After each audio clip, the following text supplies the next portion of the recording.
Irkoobiya sittiin irkadhee naadagay sittiin iyyadhee. Komunitiin magaalaa Dohaa ayyaana Eid al-Adhaa kan bara 1436 sababeeffachuudhaan yeroo murtaa'e keessatti bu'aa bahii hammana hin jedhamneen waltajjii hedduu gammachiisaa fi barumsa qabeessa tahee qopheessiteeti jirti. Uummanni humna qabuun osoo duubatti hin jedhin bakka bakkaa walitti cimmifamuun akka bakki galmaa hanqatu godheeti jira. Waltajjii irraa sagantaan Qur'aanan kan baname yoo ta'u أعوذ بالله من الشيطان الرجيم يا أيها الذين آمنوا اتقوا الله حق تقاته ولا تموتن إلا وأنتم مسلمون واعتصموا بحبل الله جميعا ولا تفرقوا واذكروا نعمة الله عليكم إذ كنتم أعداء فألف بين قلوبكم فأصبحتم بنعمته إخوانا وكنتم على شفا حفرة من النار فأنقذكم منها كذلك يبين الله لكم آياته لعلكم تهتدون. Sheikh Muhammad Nur waltajjii akka gaariitti wal duraa duubaan gaggeessaa jiru. Carraa kanaan kenne rabbii keenya galfannaa kana tolli jedhee hiriyoota baay'ee qabna namoota baay'ee qabna kan yeroo akkanaa kana ayyaana kana sababeeffachuudhaan bakkee adda addaa bakkee isaanii hin malle bakka isaanii hin fakkaanne bakka har'aa fi hundillee isaanii kasaaraatti argaman kana gahu kana irra deeman kafuma isaanii akka aduu kanaan akka nama keenya wayiitiif yookaan waan gaarii wayii daldala gaarii wayii hedduu wayiititti ejji isaanii waan adda addaatti dhamaatu hedduutu jira jechuudha. kun fadli rabbiiti ka rabbiin bakka itti qabeen jedhe alhamdulillahi rabbil alamin. Ta'an suudhaan dura taa'an komitii hawaasa musliima Itoophiyaa afaan Oromoo baga dhuftan jechuudhaan ergaa baga dhuftan Kajeelloon kajeele naabani balbalaa booddee husnal kitaab. Keessan kan afaan Oromoo hawaasa musliima ummata Itoophiyaa hamoo dubbatan dhageeffattanii bakka kanatti dhuftan baga dhuftan isin jechuu barbaada.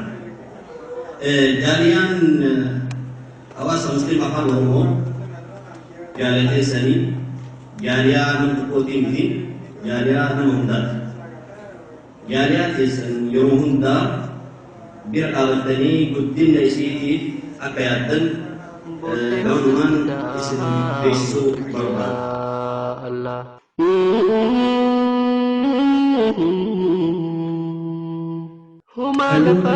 warroota ardii qaban warroota ergaa guddaa nu dabarsan namoota hedduu as keessaa qabna. Ka arganne fi kan argatan illee namoonni sammuun isaanii odoo fuuldura kana bahanii namoota kanatti waa dabarsanii nuyi miti biyya bulchuu danda'u as keessa jira. Namoota kanneen kana keessa rabbiin namoota akkasii ammallee nu keessaa nu baasu nu hamuun isu qarfatanii akka jireenyi fi rakkoon adda addaa isaan dhufse jechaan obboleessa keenya sheejilaan maqaa hayyoota biyya keenya as jiraniitiin as dhufanii ergaa nu dabarsanii. Faaruun rabbii keenyaati. Ila bareedaa kana argatanii waggaa guutuu ammoo deebisee akkanatti waliin deebisee kan nu agarsiise. Alhamdulillahi rabbil aalamiin. Ilaani rabbii keenya. Alhamdulillahi rabbil aalamiin. Alhamdulillahi rabbil aalamiin. Galata rabbii galchaa. Sabaa akkanaa bakka kana arganne rabbii keenya galata galchinu. Egaa kana ammoo hir'isaniitiin namoonni hedduun kan waggaa haaraa kana hanqatanii dabran kan keessaallee hanqatanii dabran hedduu jiranii kan deebisee akkuma reejaan bakka silaa dirqama ammoo islaamummaa waajiba shanan keessaa irratti dirqama ta'e geessuuf deemanillee namoonni hedduun achitti galtanii rabbiin ammoo deebiseeti achi hambisee isaanii rabbi haa araaramu. Warroota isaaniillee rabbi sabbii haa kennuufi. Walii gallee jirra yaa rabbi alaa nu galchi jedhan manguddoon. Dohaan manguddootaa fi ulamaa'ota akkasumas dargaggoota ciccimoo hammatti of keessaa qabdi. Sagantaa har'aa keessatti gorsa manguddootaatiin dogongora nu jettitti uumamu kamiyyuu barumsa irraa fudhannee walii galteedhaan tokkummaa akka qabaannu dhaamsa dabarsaniifi jiru. Sheekh Shuaib manguddoo bakka hundatti akka jaaliyaan tun miila lamaan dhaabbattu godhan keessaa isaan tokko. Akkasuma Sheekh Abdurrahman waltajjii guyyaa har'aa irratti kan argaman yommuu ta'u, sagalee isaanii mi'ooftuudhaan ummata mirqaansaa oolaniiti jiru.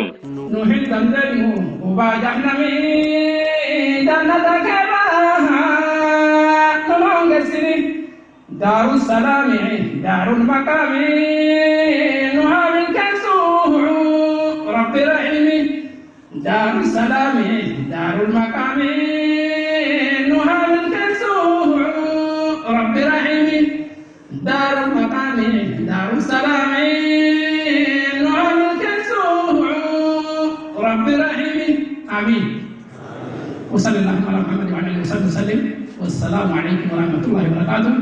إتراسكان سكتة دعوة شيخ كيرنا كسكستي بيهدو بهارن شيخ اسكندر إن شاء الله نور فمي رب العالمين الجنة كما توان سهل يمتلونه يوسال الجنة كان إن شاء الله أنا ما بقي سهل يقول لكن يفرض الكتاب نتلتي يا الله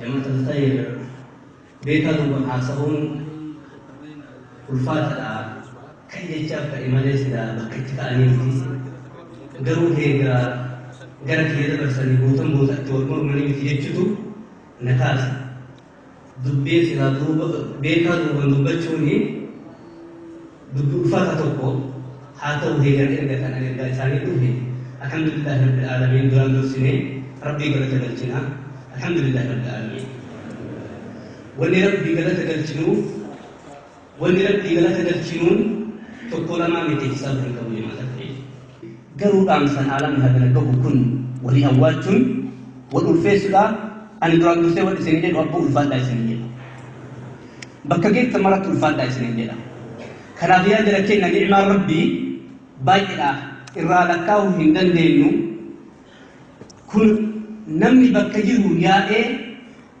gizee akkanaa kana bakka akkanaatti aalamni hagana gahu kun argamu maal qajeelcha nuti gizee duraanitu yeruma birootu dalagaa keenya nu shaagale malee dalagaa keenya asirraa nu fageesse malee qalbiin keenya waliinii jechuu qajeelcha abboo shejjeelana maree jedhan yaa rabbii walii nu galchi jedhan ani immoo maal jedha walii galle yaa rabbii nu sabachiisi ربي جبا جبيني خيط اللافنه وانج جبات مراسير رقيني الدعوة الإسلامية بقطر الذين كانوا معنا وبذلوا قصارى جهودهم في حين وآن لكي نتطور ونتقدم ونذهب إلى الأمام ونسأل الله سبحانه وتعالى أن يوفقنا ويوفقهم لما يحب الله. والآن ننادي الشيخ لكي يتفضل على المنصة ويلقي علينا كلمة مشهورة رصينة على الجماهير فليتفضل مشكورا ومأجورا.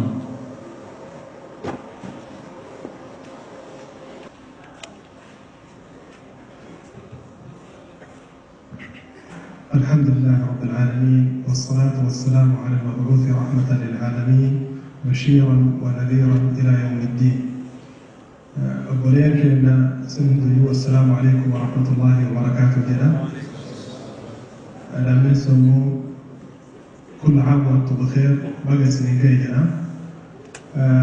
نمي دوران عيد مبارك ولين جنة أما اللي أدو نمان بكم يرو كانت سلام والفودين عيد مبارك ولين جنة نما قد مجلس جدو وكما رأينا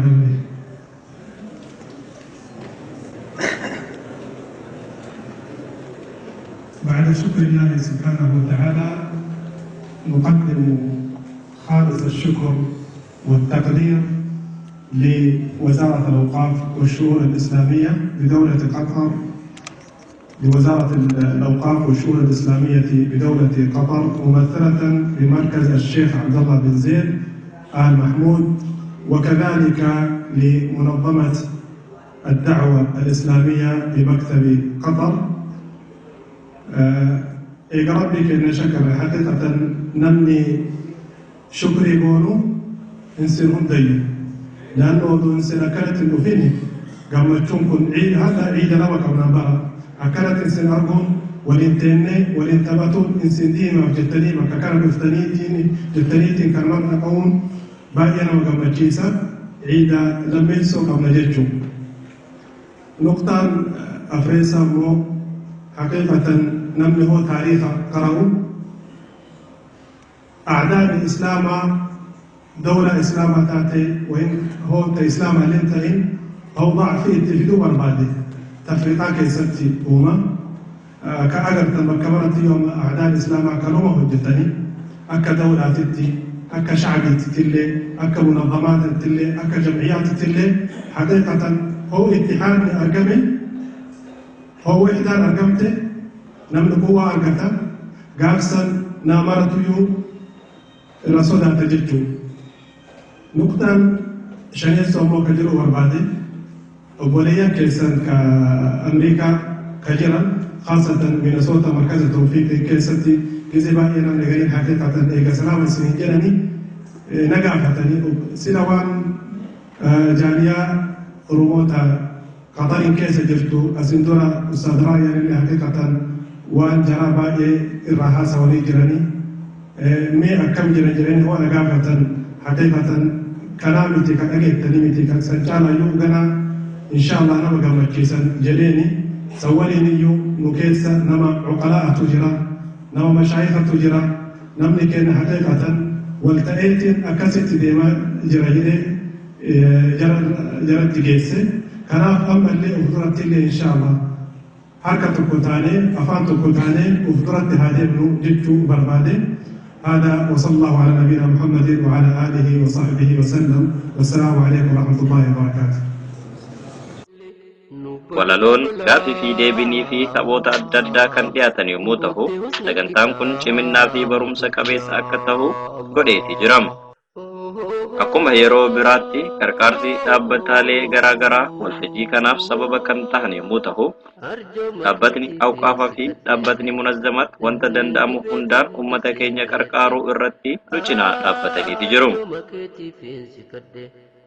Ayyaana Eid al-Adhaa kan bara 1436 hawaasni Musliima Itoophiyaa afaan Oromoo Dohaa Qatar dhaabbata Abdullah bin Zaid al-Mahmud Islamic Cultural Center fi dhaabbata Munazzamaat al-Dawaa al-Islamic wajjin walii galuudhaan sagantaa guyyaa kanaa bifa addaatiin gaggeessanii jiru.